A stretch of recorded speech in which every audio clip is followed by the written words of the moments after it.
really good political science program. And if you'll do that, after I get elected, you can come. You don't have to sit in class. That's boring. You won't be able to stand it. But you can come and work in my office as an intern, and you can probably earn 8 credits and work on the movement and learn how City Hall works. And I said, Harvey, you think you'll actually win? I mean, you've only lost 3 times in a row. And he said, yeah, I think we're going to do it. And I said, well, that's good, because I don't do losing. So many of the moments in the film are verbatim that it still just amazes me when I watch it. And so I enrolled at State and got in the Political Science Urban Studies program, and Harvey got elected and took me in to work with him in City Hall. It was really great. You know, I was just a kid, and it's also in the film. My first day at work, I showed up in this cheap-ass suit that I bought, and he said, no, I want you to wear the tightest jeans possible. It makes Diane Feinstein really nervous. So from then on, you know, when I walked in City Hall, you could tell I was circumcised. It was just so, it was so wonderful. It was such an exciting time, and I think really the best part of it was that everybody that was there, you didn't have to be educated, you didn't have to be political, you didn't even really have to be all that bright to understand that you were being allowed to participate in something that had never been seen before, was truly brand new, and so there was this electricity in the air, and there was just every day it seemed like there was a moment where we went, oh my God, this is happening, and I'm here, and it was just fantastic, and it lasted about 11 months, and then on November 27th, 1978, I went into City Hall. I got there about 9:30, and I'd had a file that I was working on that I'd left in my apartment on Castro Street, and Harvey was annoyed with me and said he wanted me to go back to Castro Street and get the file, so I got on the 8 Market bus, and I go back to my apartment, and I find the file, and I'm walking back down Castro Street to the bus stop, and there was a restaurant there called the Bakery Cafe.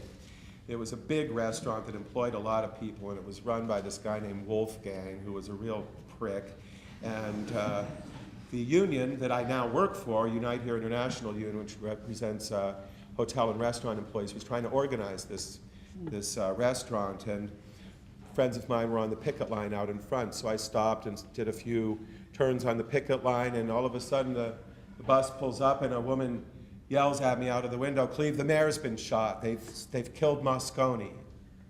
And I grabbed a taxi, and I got down to City Hall, and I went in the back door. The mayor's office is on one side of City Hall. The supervisor's chambers are on the other side. So I entered on the side of the building where the supervisors are, and I was looking for Harvey.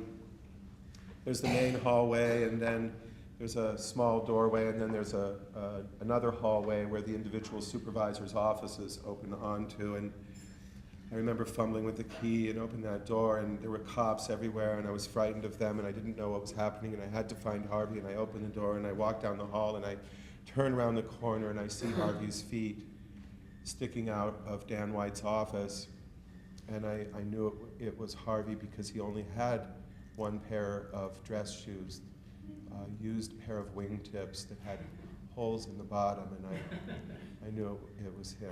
And I remember coming around the corner and peering in, and I had never seen a dead body before. I have seen many since, but never have I seen since so close up what bullets do. And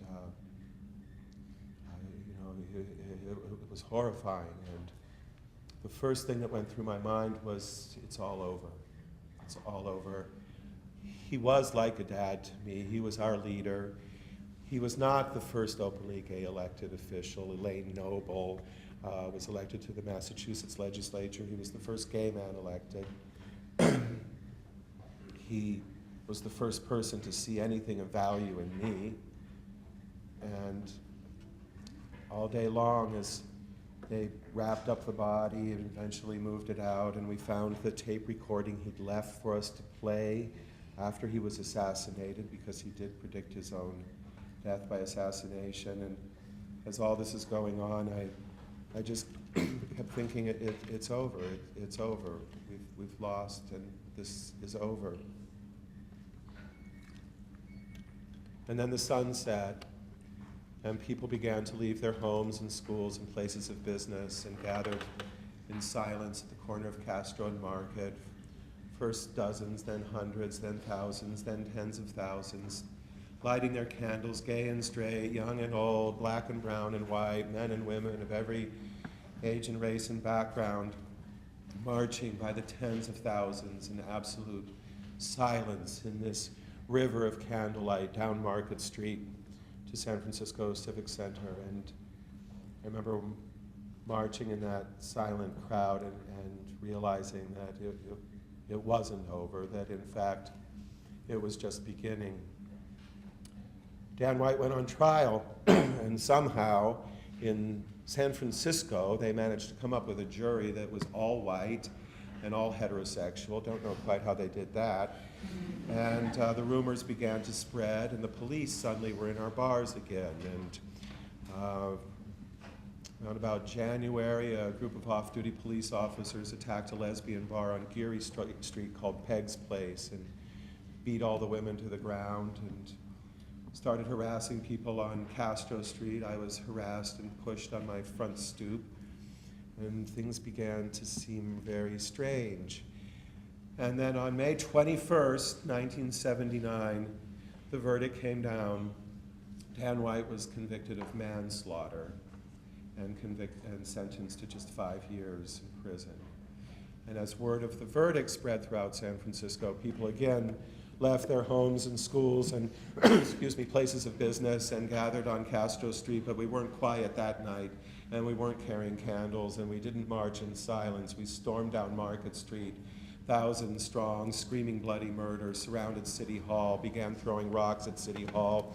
The police assembled up on Polk Street and made these big lines with their shields and their clubs and marched towards us, grunting as they came, and the crowd scattered and panicked and dispersed and ran through Civic Center, heading for Market Street, while they shot volleys of tear gas over our heads, and people began to panic. And I had my friends around me, and we knew that somebody was going to get killed, somebody was going to get trampled. There were older people there we children there, and so we just wanted people to stop running, and a group of us got together, and we started shouting as loudly as we could, "Slow down, slow down." And then these big women joined us and started chanting, "Slow down, slow down." And we got a whole bunch of us together, and we started doing this chant, "Slow down, don't run, don't run." And then other people in the crowd understood what we were trying to communicate, because we didn't have megaphones, we didn't have cell phones, we didn't have anything except our voices. And so we got more and more people, "Slow down, don't run, turn around, fight back." And miraculously, this panicked crowd dispersing, running through the dark and the smoke and the tear gas, slowed down, stopped running, turned around, and threw themselves against the ranks of police and drove them back 6 blocks up, leaving behind all of their police cars that we then burned.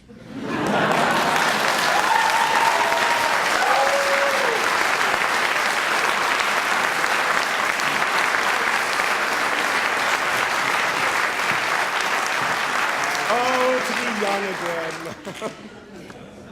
So the next thing that happened was the police arrived on my door a few days later with a subpoena to the grand jury. Now, how many of you know what a grand jury is? you all need to know what a grand jury is, because it's a very interesting institution in our open democratic society.